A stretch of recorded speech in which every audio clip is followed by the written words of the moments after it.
The opinions expressed on this program represent the viewpoints of individual authors or contributors and do not necessarily reflect those of Troy University.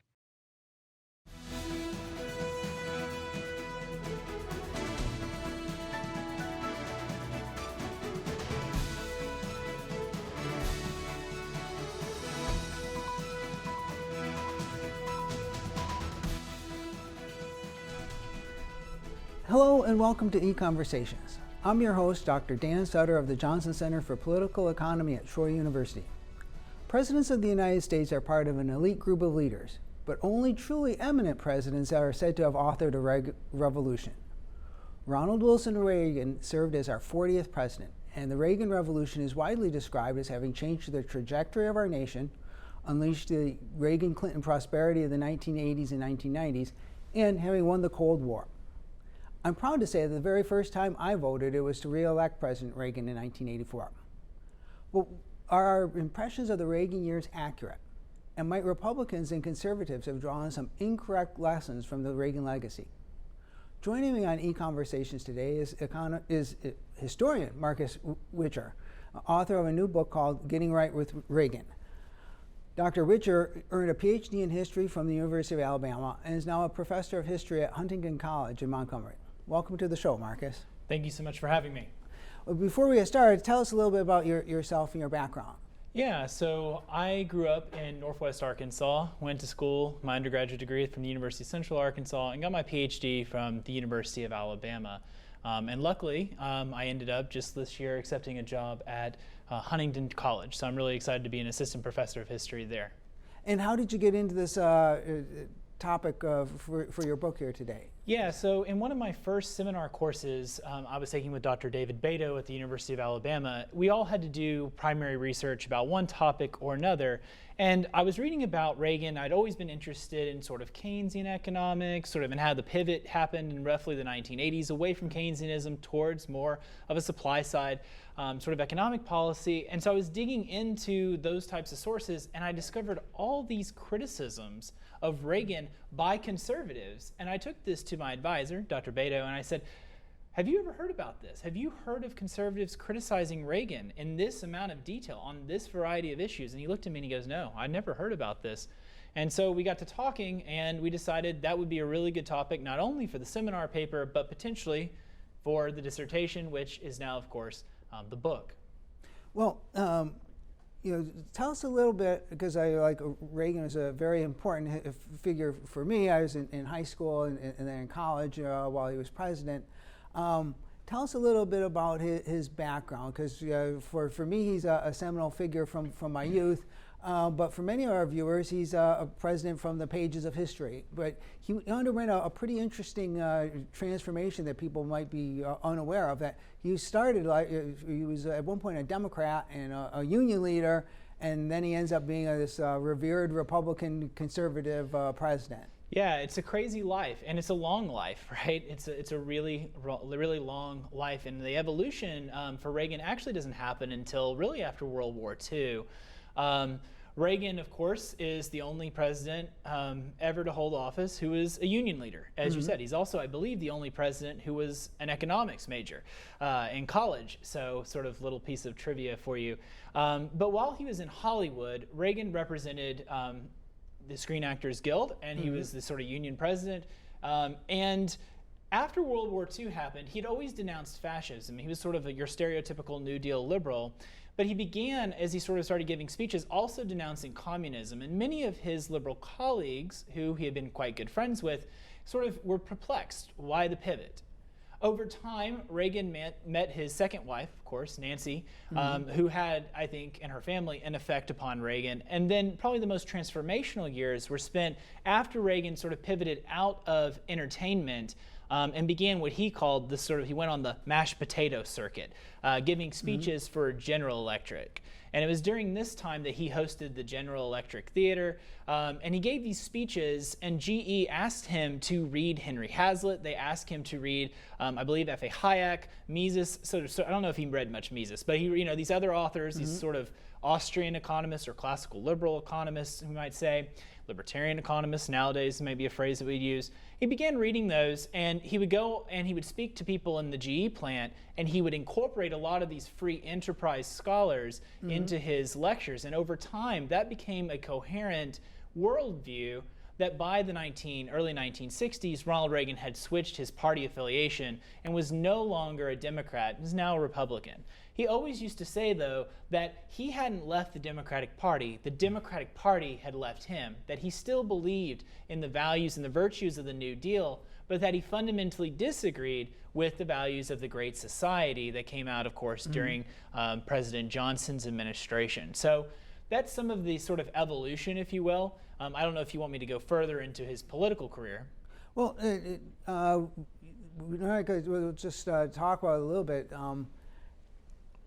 He was often described in the media as like either like the actor in chief, or sometimes referred to, I think I remember, like as an amiable dunce. The idea that like he was a good front man for people who were, you know, behind the scenes interested in things like supply side economics or strong national defense. But that wasn't actually true, was it? He actually engaged in his own study of these authors he was reading, right? Yeah, and that's one of the things that I really try to emphasize in the book. I think since the end of the 1990s, we've discovered, some scholars have discovered radio addresses that Reagan penned in his own hand. And once we discovered that, I think most historians now are on board with the idea that Reagan was not an amiable dunce. He was an actor-in-chief. He had fully thought out many of these issues. He had read deeply. I, for instance, know that he read from my interviews with Lee Edwards. This is secondhand, but we have other books actually at the Reagan Ranch. We have a large portion of his library that's been preserved at the Reagan Ranch, and we know from that that he read dog-eared key texts. We know that he read Henry Hazlitt. We know that he read F.A. Hayek's The Road to Serfdom. Now, I'm not sure if he read the full version or the Reader Digest version, but he had read it, he had dog-eared it, he had made annotations in the text. He read Capitalism and Freedom when it came out and had full conversations with Milton Friedman in the 1960s about that book and the implications from that book. And so we know that Ronald Reagan was, you know, he was deeply, he had read things. Now, was Ronald Reagan an intellectual in the sense that maybe, you know, you or I, we look at sort of both sides of the coin and we really sort of parse things? I don't know. I think Reagan was a collector of facts. He would go into a book, he would delve into a book like I think most people would, and he would pick out things, anecdotes or stories or data that really reinforced his worldview, especially after 1964 when, of course, he campaigned so effectively for Barry Goldwater. And those became central to his worldview and to his governing philosophy. Now, when we get into his governing philosophy, this is where the thesis of your book comes in, that what we see as now the Reagan legacy, or what we believe we remember from his time as president, wasn't exactly true. You've already hinted at this, the fact that a lot of conservatives or conservative commentators at the time were very critical of him, and that's because he wasn't governing as this true conservative who would never ever deviate from his principles, right? Yeah, I mean, I would say that the high water mark of Reagan's conservatism would have been probably the 1964 Time for Choosing speech. If you read that speech, Reagan presents a kind of a darker picture of America, the idea that it's sort of in line with Goldwater conservatism, if you will, sort of a much more sort of darker conservatism that, like, the world is, you know, free enterprise is under threat, and we have to do everything we possibly can to defend it. He goes in there and he denounces the proposals for Medicare. He denounces he talks about Social Security and the need for maybe privatization. He talks about some things that would be very, very, very fiscally conservative. If you think about sort of taking away social programs from the state and giving them back to either the state governments or eliminating the programs altogether. He talks about those things in 1964. But interestingly, when he runs for president in 1980, he really tries to soften, and his campaign team tries to soften that image of him. Jimmy Carter constantly tries to bring it up. This man wants to destroy Social Security. This man wants to gut Medicare. This man was opposed to the 1964 Civil Rights Act and the 1965 Voting Rights Act, which he was. He later apologized for his opposition to those things, I believe in 1968 and again in 1972. Not that it makes it necessarily right, but nonetheless, Carter was constantly trying to pin this radical conservatism on Reagan in 1980. And Reagan really resisted that in the debates. If you go back and you watch the debates, there are, of course, the wonderful one-liners from Reagan, but there's also a lot of content there where Reagan's really, really trying to reassure American voters that he's not this extremist. And then once he gets into power, once he gets into office, it becomes very clear, very quickly, especially to social conservatives, that Ronald Reagan is not going to enact their agenda. His first priority is economic revitalization, and many of those social issues that Jerry Falwell, Phyllis Schlafly, Howard Phillips, Richard Viguerie cared so much about get pushed to the back burner. Your book is certainly not a biography of Reagan, and it's not even really like a history of his presidency as much as you go through and document here how it is that conservatives were upset with Reagan pretty much during his entire 8 years in office, and you group it around three broad areas of conflict with conservatives. And you already mentioned the first of them, economics, right? So what were the three areas that you go through here?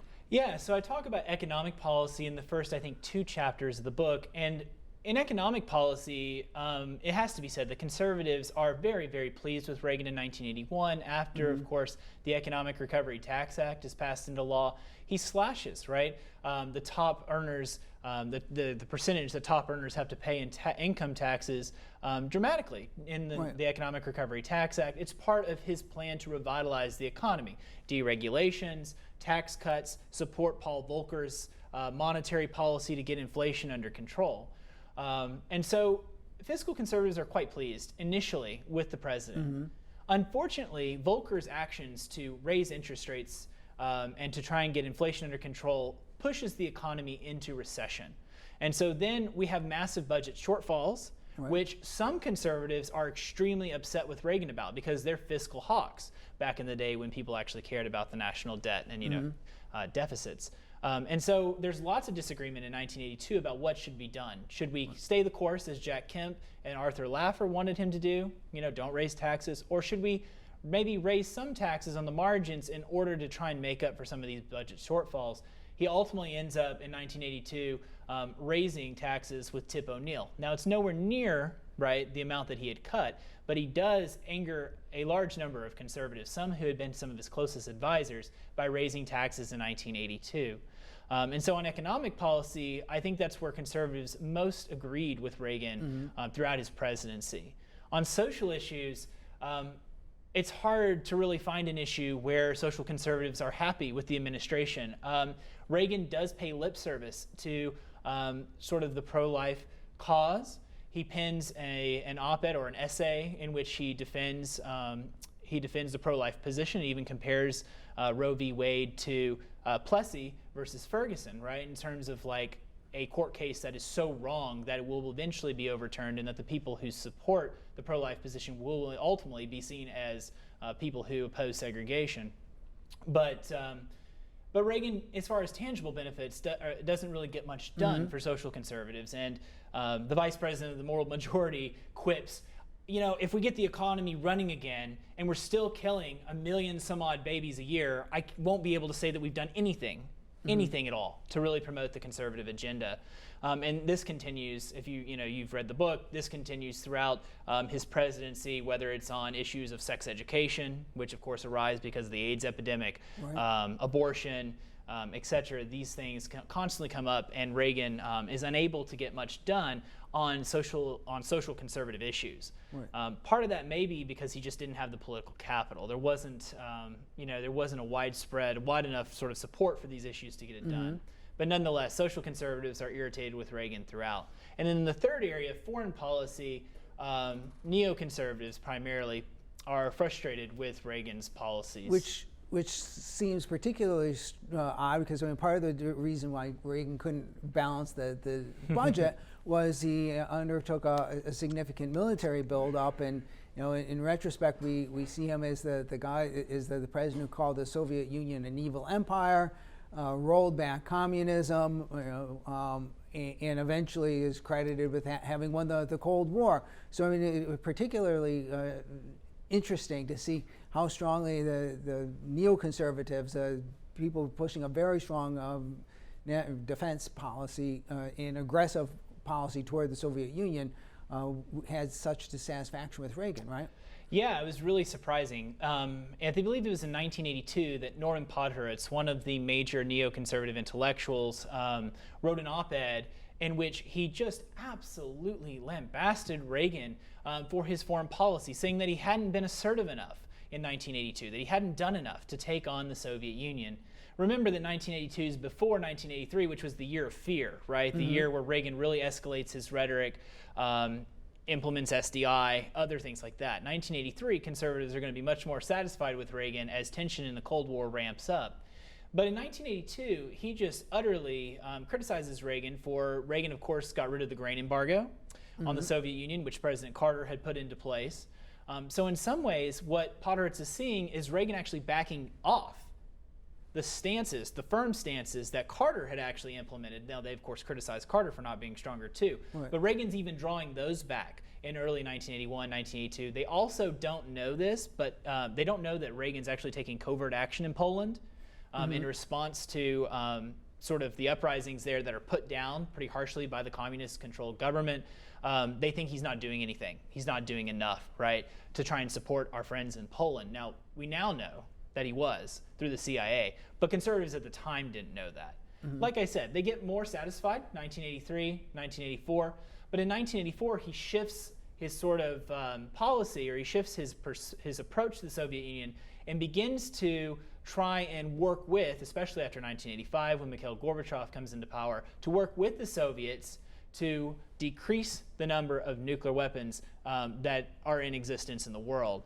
And one of the things that I think most people don't know today is that Ronald Reagan was both a hawk on foreign policy, but also a nuclear abolitionist. Right? He wanted to eradicate nuclear weapons from the face of the earth, a point that he and Margaret Thatcher disagreed with very, very strongly. And his whole emphasis, as you bring out on the Strategic Defense Initiative, which many people saw as a way to destabilize relations, was really out of his concern and his fear. I mean, and it's hard to explain to people today. Like, you know, like I grew up like being afraid that like anytime you look over, like here might come the missiles, and it could be the end of the world as you know it. And like that kind of fear that you grew up with in the Cold War is something that thankfully is missing today. But like Reagan was very troubled by that, and he really saw the possibility of getting to a world where we do away with nuclear weapons altogether, and not because we were going to do away with the weapons and then surrender to the Soviets, but to do away with nuclear weapons is very important. Yeah, and it shocked some of his closest friends, advisors. It was an element of Reagan that they considered to be a wild card, this idea that he was so opposed to nuclear weapons. They were afraid that it would lead him in directions that maybe didn't work with the administration's overall policies. Weinberger and others, they're concerned about Reagan's stance on nuclear weapons.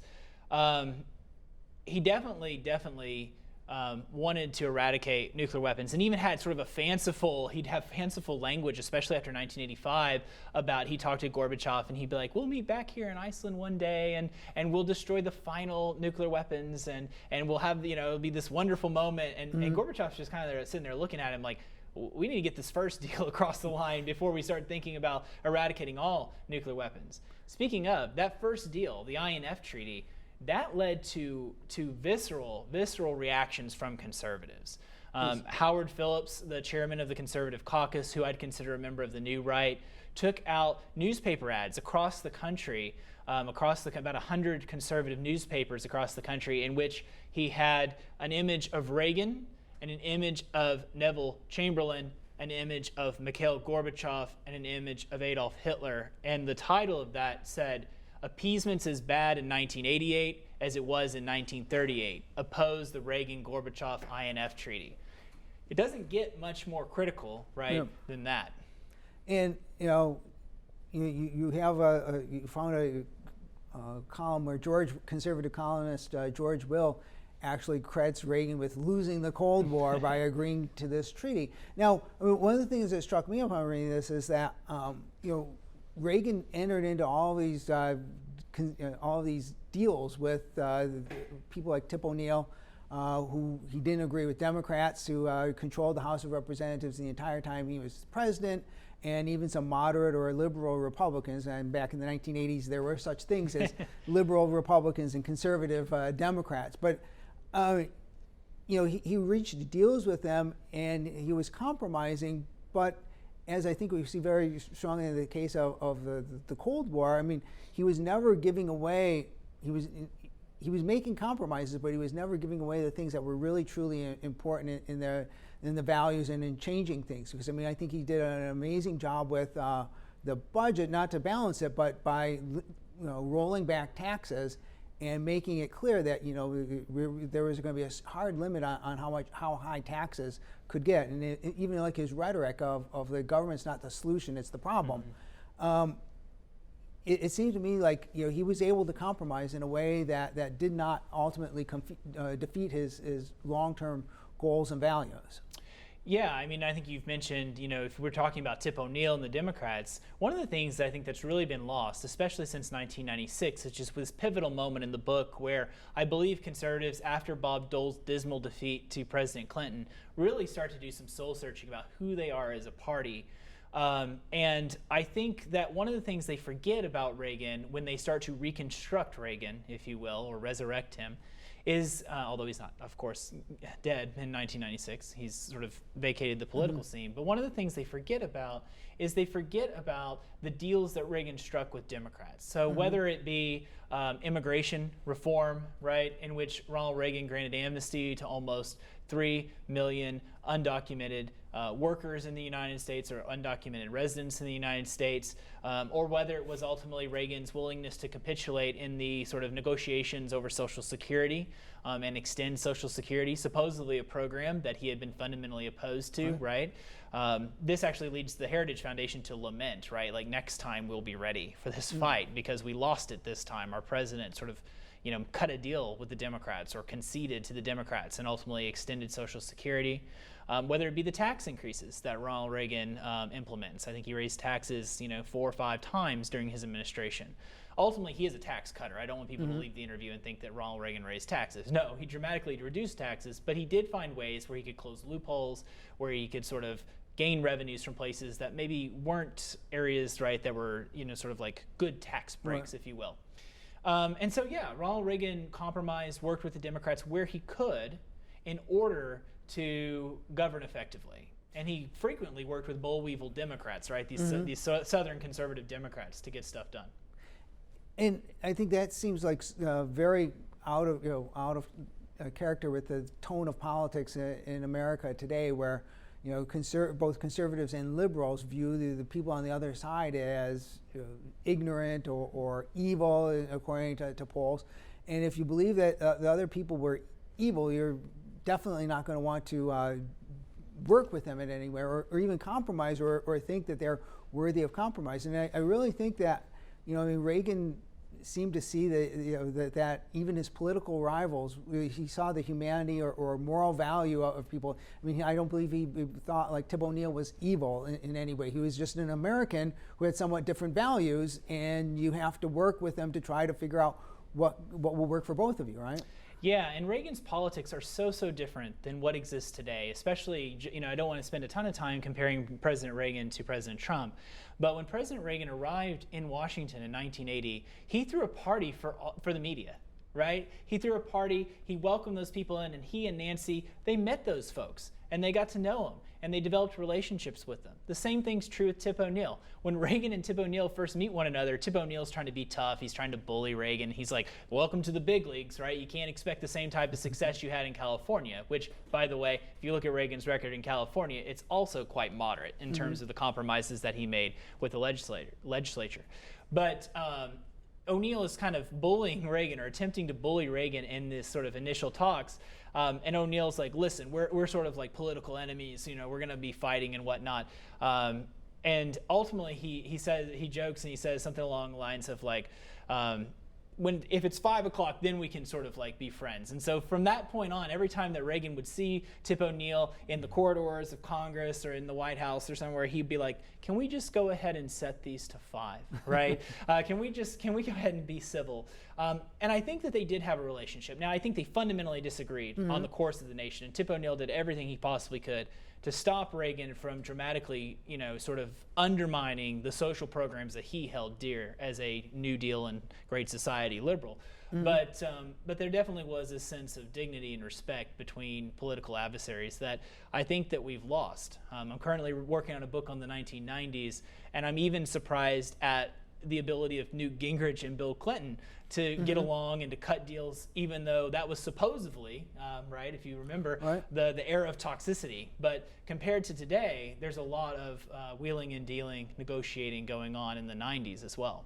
But I mean, I think, underlying that is, a willingness to recognize the value of the people who happen to disagree with you. And I think that that's something that I see from what I know of Reagan, not nearly as much as you do. But I mean, he seemed to he had a lot of strong personal views himself, but he wasn't one to say, I'm going to force these views on you. I'm going to attempt to persuade you, but then I'm also going to accept your right to say, no, I don't agree with you. Yeah, and I think Reagan, unlike the conservatives of today, understood how to build coalitions. And this is something that Michael Reagan mentions in his book, The New Reagan Revolution. Because like you said, this book, it really isn't a biography of Reagan. It's really a biography of the idea of Reagan and how conservatives have reconceived who Reagan was as a president and as a man over the course of the last 40, 50 years. But really, in like 2010 or so, conservatives seemingly lost this component of Reagan, this idea that Reagan was a compromiser, someone who worked across the aisle, who was willing to see to build coalitions in order to get things done. And what emerged is what I call in the book the Reagan myth, right? The idea that Ronald Reagan was successful not because he built coalitions and compromised with other people while still sticking to his principles, but that he was successful because he never compromised, and that it was sort of a sort of dogmatic adherence to conservative principles and values that ultimately is what led to Ronald Reagan's success. And I think conservatives have taken that Reagan myth, and that's become the sort of large lesson that they've taken from the successes of the 1980s.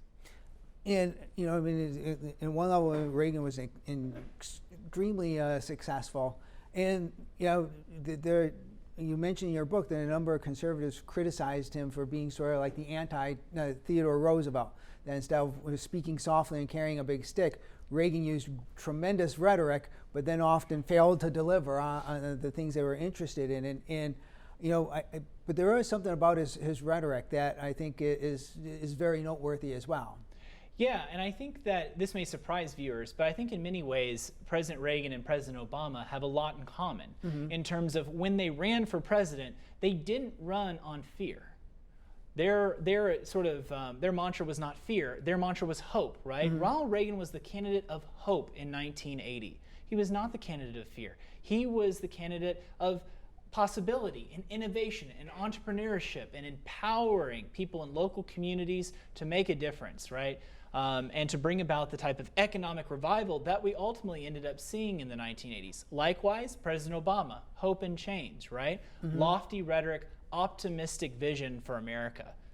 I remember the Reagan campaign slogan in '84. I mean, it's morning in America, and I mean, just really that tremendous sense of hope that he gave, and also his inspiring rhetoric that and sometimes, as you mentioned, like some of what he's even said with trying to get rid of nuclear weapons altogether would be, if it was coming out of the mouth of somebody else, you'd think like, oh my God, this person is so naive, is so criminally naive.